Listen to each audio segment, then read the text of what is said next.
Assalamualaikum warahmatullahi wabarakatuh. Waalaikumsalam warahmatullahi wabarakatuh.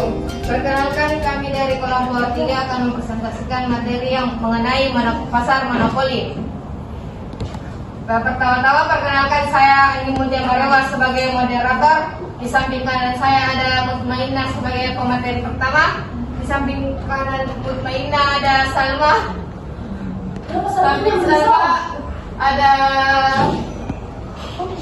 Hikmah.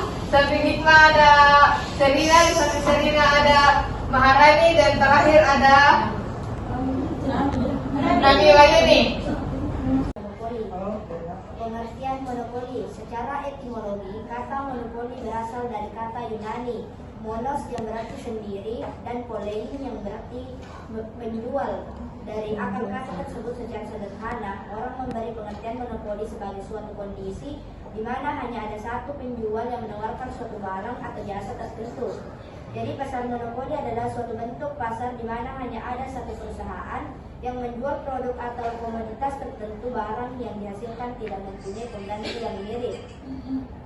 Ciri-ciri monopoli. Pasar monopoli adalah industri suatu perusahaan, tidak mempunyai barang pengganti yang mirip, tidak terdapat kemungkinan untuk masuk ke dalam industri, dapat mempengaruhi penentuan harga, promosi iklan kurang diperlukan. Selanjutnya pemateri kedua yaitu Salma, dipersilahkan. Faktor-faktor yang menimbulkan monopoli. Yang pertama itu, perusahaan monopoli mempunyai suatu sumber daya tertentu yang unik dan tidak dimiliki oleh perusahaan yang lain. Yang kedua, perusahaan monopoli pada umumnya dapat menikmati skala ekonomi of scale hingga ke tingkat produksi yang sangat tinggi.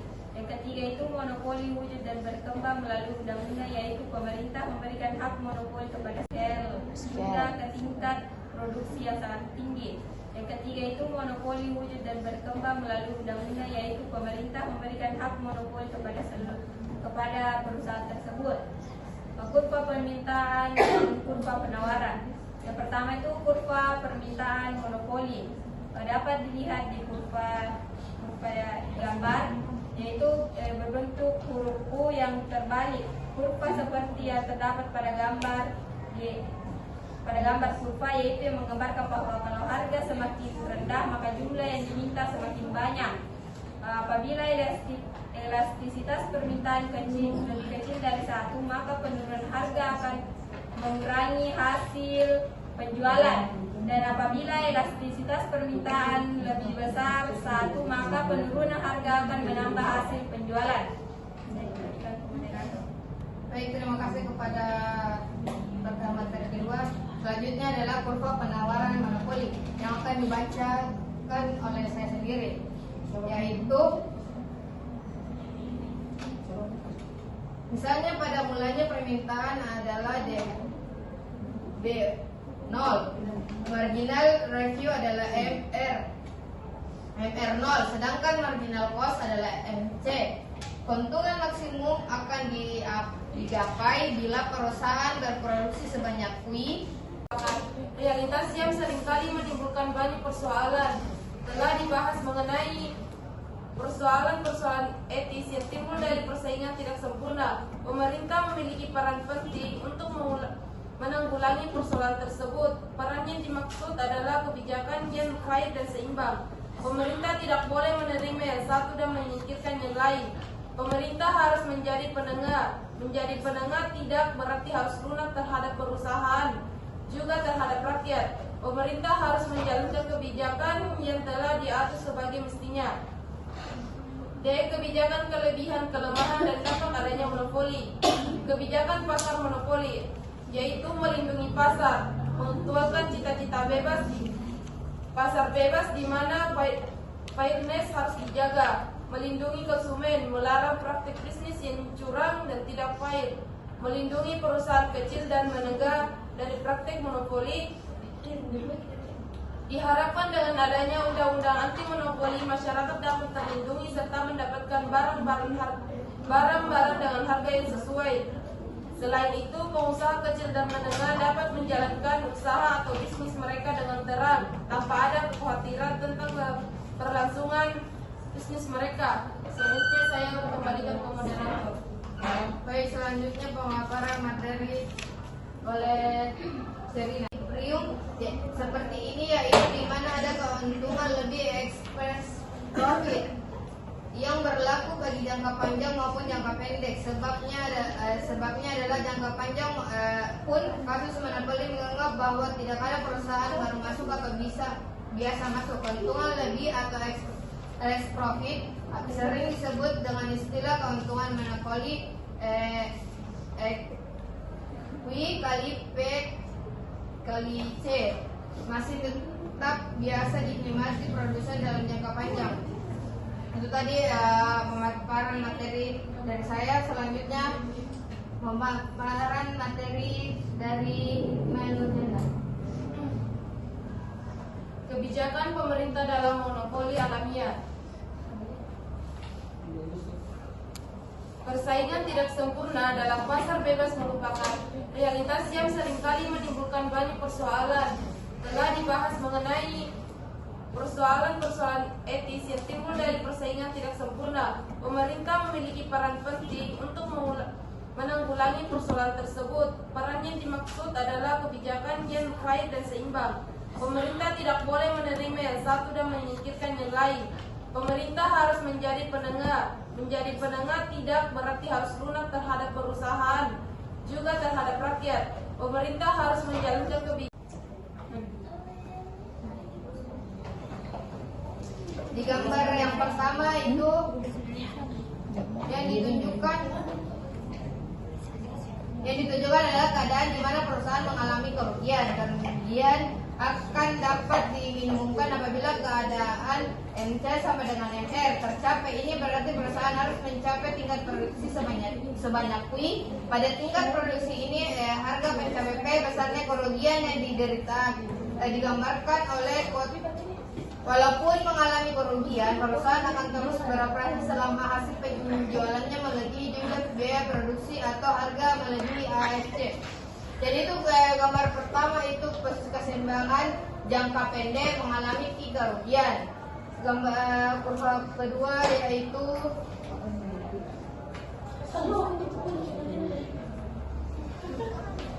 jangka panjang. Keuntungan maksimum tercapai pada tingkat output Q dan harga P, yaitu di mana MR sama dengan MC.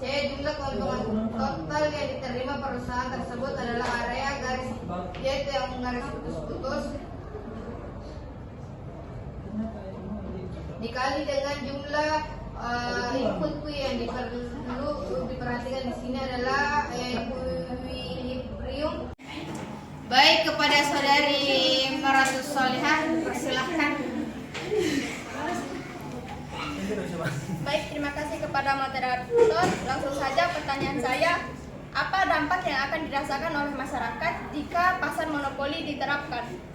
Baik, ya, baik kepada saudari Nur Atira dipersilakan. Baik, terima kasih atas kesempatannya. Saya Nurul Afira Nasir akan bertanya.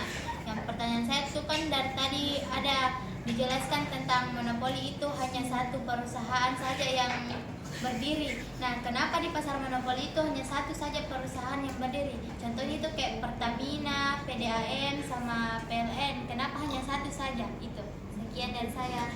Terima kasih kepada. Baik, kami akan menjawab pertanyaan dari saudari Nurul Afira Nasir. Yang akan menjawabnya yaitu Mutmainah. Persilahkan. Baik, saya akan menjawab pertanyaan dari saudari Nur Afira Nasir, yaitu di mana pertanyaannya kenapa di pasar monopoli hanya satu saja perusahaan yang berdiri. Pasar monopoli terjadi ketika hanya ada satu perusahaan yang mendominasi seluruh pasar dengan produk atau layanan tertentu. Ada beberapa alasan mengapa pasar monopoli bisa terbentuk. 1. Kendala masuk yang tinggi. 2. Skala ekonominya. 3. Keunggulan merek atau reputasi.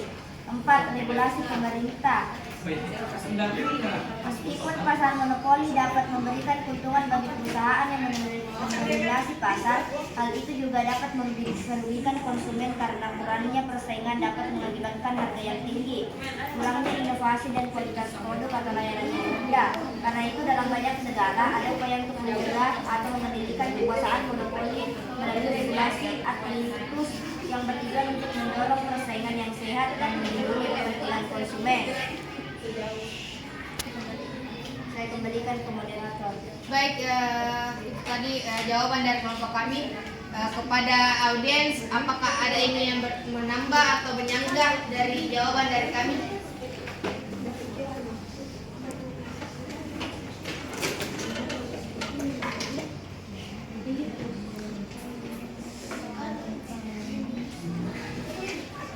Baik, kepada saudari Nurul Aftira Nasir, apakah sudah puas dari jawabannya atau ingin meminta menyanggah dari jawaban dari kelompok kami? Baik, terima kasih kepada saudari Nurul. Baik, pertanyaan selanjutnya akan dijawab oleh Hikmah Nurjana. Terima kasih atas kesempatan yang diberikan kepada saya. Saya akan menjawab pertanyaan dari saudari yaitu pertanyaannya adalah dampak apa saja yang dirasakan oleh masyarakat jika pasar monopoli diterapkan di masyarakat, yaitu jika pasar monopoli diterapkan di masyarakat dapat mengakibatkan penyalahgunaan kekuatan ekonomi. Contohnya perusahaan monopoli hanya meningkatkan produksi ketika ada permintaan, cenderung menetapkan harga yang tinggi dan tidak pernah menambahkan suplai produk sehingga memicu kenaikan harga. Saya kembalikan kepada moderator. Baik, itulah tadi jawaban dari kelompok kami. Kepada audiens, apakah ada yang menyanggah atau menyanggah dari kelompok kami? Oke, terima kasih atas kesempatannya. Di situ tuh kayak dampak negatif sih dijelaskan. Terus apabila kita berkacamata di dampak positif, apakah memang di monopoli itu selalu berdampak buruk bagi konsumen?